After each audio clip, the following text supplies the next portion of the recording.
Selamat datang kembali di channel YouTube saya. Hari ini kita akan mengulas suatu topik, judulnya rasanya punya orang tua NPD.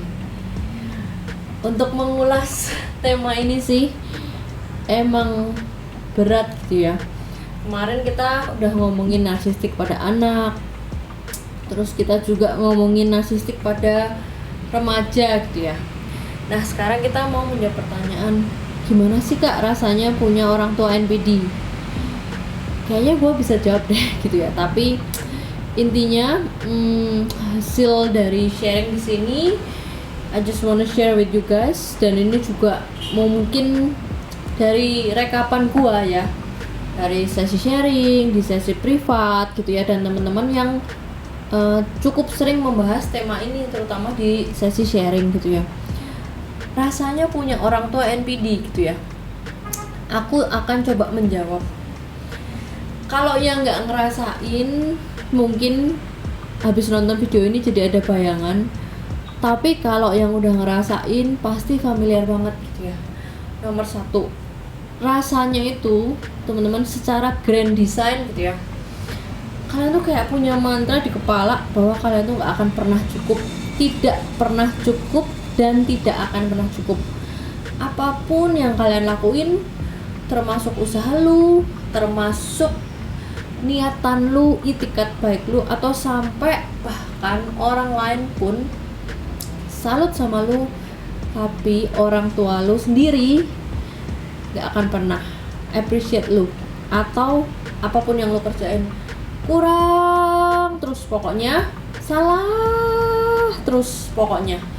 Jadi kira-kira begitu teman-teman. Nomor satu. Nomor dua, rasanya punya orang tua NPD, lu ngerasain hal lain dan orang lain itu, lu ngerasa bahwa hal lain dan orang lain itu lebih penting dari lu.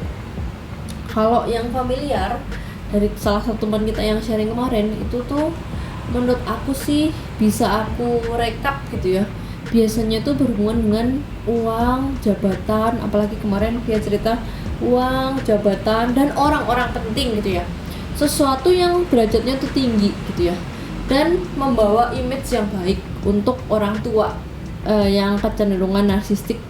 Dan teman-teman, orang tua kalian yang menganggap orang lain yang memiliki image bagus itu tentu jelas lebih penting dari kalian gitu ya. Kemudian yang nomor tiga, untuk menjawab pertanyaan ini mungkin bisa dijawab dengan kalian akan sering merasa bingung kenapa kalian itu dibanding-bandingin dengan anak orang lain, yang bahkan kalian tahu secara persis bahwa orang tuanya aja berbeda, lingkungannya berbeda.